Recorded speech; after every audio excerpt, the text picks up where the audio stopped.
Selamat pagi saudara-saudara yang terkasih di dalam Tuhan Yesus Kristus.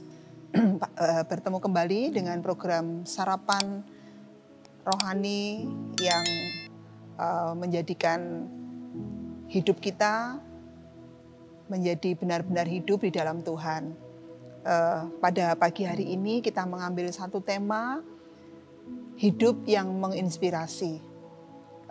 Dalam hal ini saya secara pribadi belum, tetapi ini saya sedang mengarah, memiliki kerinduan untuk menjadikan hidup saya bisa menginspirasi. Bapak Ibu Saudara yang terkasih di dalam Tuhan Yesus, hidup yang menginspirasi, kalau saya boleh membuka di dalam Kamus Besar Bahasa Indonesia, arti menginspirasi yaitu kemampuan mempengaruhi, mengilhami, membuat orang lain tergugah hati untuk berbuat sesuatu dan mendatangkan manfaat. Jadi bisa kemampuan mempengaruhi, mengilhami, ya.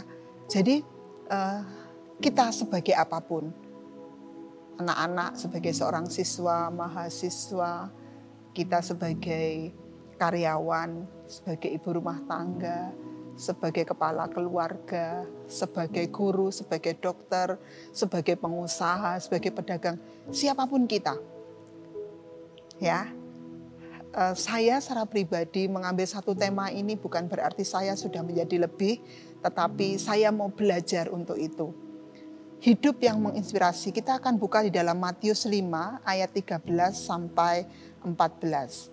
Saya akan bacakan dalam satu perikop, garam dunia dan terang dunia. Kamu adalah garam dunia. Jika garam itu menjadi tawar, dengan apakah ia diasinkan? Tidak ada lagi gunanya selain dibuang dan diinjak orang. 14. Kamu adalah terang dunia. Kota yang terletak di atas gunung tidak mungkin tersembunyi. Bapak Ibu, kita sesuai dengan firman Tuhan, kamu adalah garam dunia. Garam itu memberi rasa. Kamu adalah terang dunia. Terang berarti memberikan cahaya, memancarkan cahaya. Bagaimana dengan gaya hidup kita masing-masing? Saya sebagai seorang guru, setiap pagi, doa pagi saya, renungan hidup saya pagi, saya selalu memiliki kerinduan Tuhan, didik saya terlebih dahulu, karena saya akan mendidik anaknya orang, seberapa yang dipercayakan Tuhan untuk kami didik di sekolah Immanuel. Kami selalu bergumul, kami selalu berdoa untuk Tuhan, berkati saya di dalam pekerjaan saya, terutama karena anak-anak, ya, anak didik itu makhluk hidup yang bisa melihat kita, yang bisa menilai hidup kita. Jadi ini adalah pergumulan Bapak Ibu ya, kita sama-sama belajar untuk itu. Bagaimana dengan gaya hidup kita? Menurut Matius 5 ayat 48, Bapak Ibu, Matius 5 ayat 48, karena itu haruslah kamu sempurna, sama seperti Bapamu yang di surga adalah sempurna. Bapak Ibu, kalau saya membaca ayat ini saya malu dengan diri saya sendiri. Kenapa? Karena saya bilang jauh dari sempurna.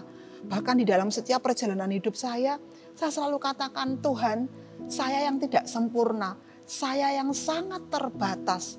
Tapi saya mau angkat tangan saya mau katakan, Tuhan, sempurnakan semuanya. Tuhan bisa membuat semuanya menjadi sempurna, semuanya menjadi seperti yang Tuhan mau, asalkan kita mau diubah oleh Tuhan. Jadi ini menjadi satu target, goal setting saya. Haruslah kamu sempurna. Firman Tuhan katakan, karena itu haruslah kamu sempurna seperti Bapamu yang di surga adalah sempurna. Kita jauh dari kata sempurna. Sangat-sangat terbatas. Tapi kita mau taruh hidup kita, mau kerjakan bagian hidup kita, dan Tuhan akan mengerjakan bagiannya, yaitu menyempurnakan apa yang kita kerjakan. Menjadi inspirasi setiap orang yang ada di sekitar kita. bisa melihat kita.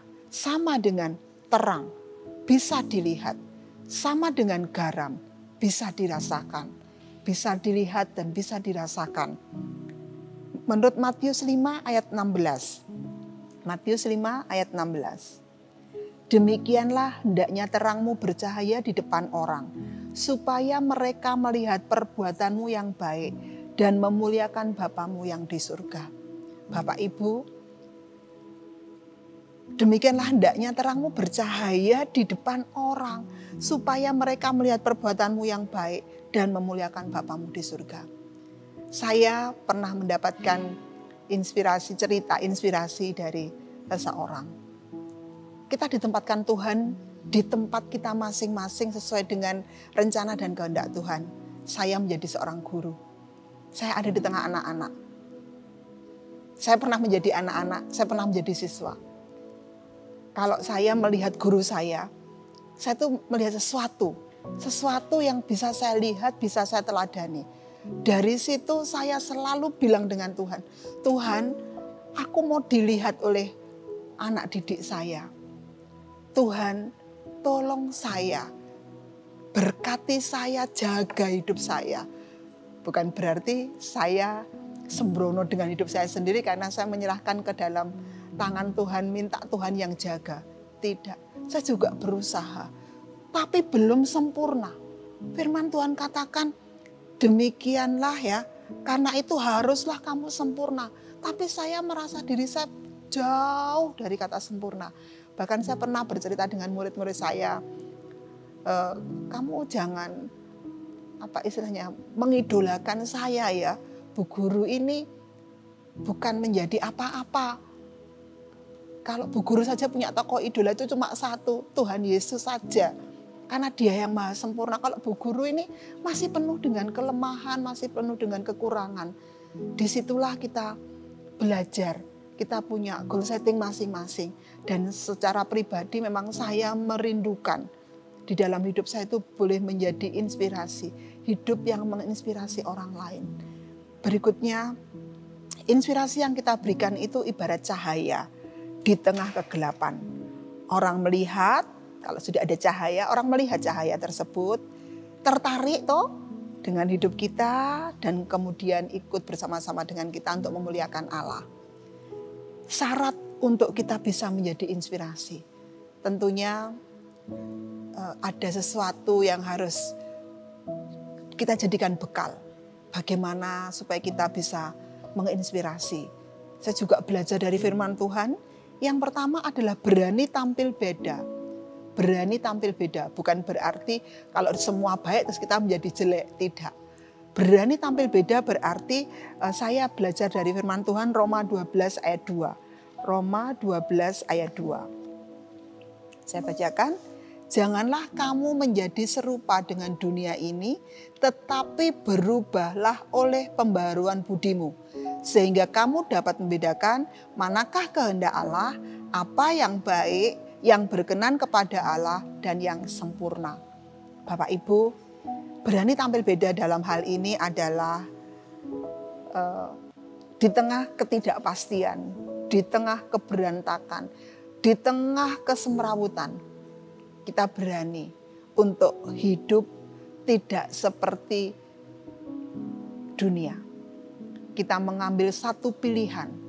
Memang sesuatu yang berbeda itu terlihat aneh. Tetapi kita mau anehnya. Anehnya itu akhirnya bagaimana? Anehnya ini benar. Menuju kepada satu yang benar, yang sempurna tadi. Sehingga orang tertarik. Sekeliling kita tertarik untuk melihat. Ya, tidak menjadi seperti dunia. Menjadi inspirasi. Ya, demikian yang kedua, kita berkomitmen memberi ya atau menjadikan inspirasi, menjadi inspirasi itu dimulai dari sekarang. Berkomitmen mulai dari sekarang aku mau belajar menjadikan diri saya ini menjadi inspirasi bagi orang lain, menginspirasi orang lain.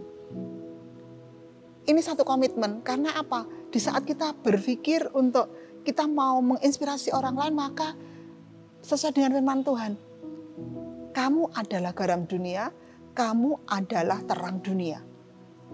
kita sudah diplot, kita sudah dapat satu pernyataan bahwa kamu adalah garam dunia, kita adalah garam dunia. Kamu adalah terang dunia, kita adalah terang dunia. Kita mau mulai dari sekarang, aku mau belajar hidup, boleh menjadi inspirasi bagi orang lain untuk mengenal, untuk semakin memuliakan Allah di dalam setiap hidup kita. Yang terakhir, syaratnya adalah mengenali diri. Ya, mengenali diri dan menjadi inspirasi dengan cara kita sendiri. Mengenali diri kita, siapa saya ini, dan menjadi inspirasi bagi orang lain dengan cara kita. Tidak perlu ikut-ikutan dengan orang lain. Oh, orang lain itu kalau menginspirasi orang begini caranya. Tidak.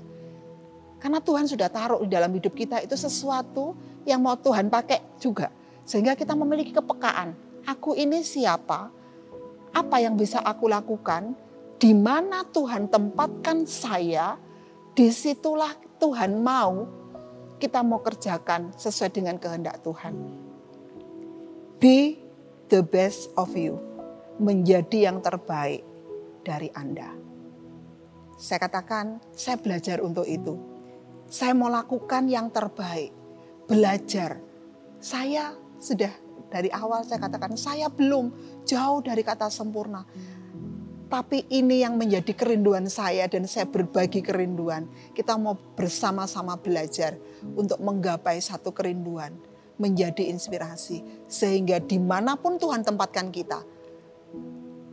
Di sekolah karena saya menjadi seorang guru. Di toko mungkin Bapak Ibu menjadi pedagang, pengusaha. Menjadi dokter, menjadi apapun. Status, peran, panjenengan semuanya. Hendaklah kita belajar.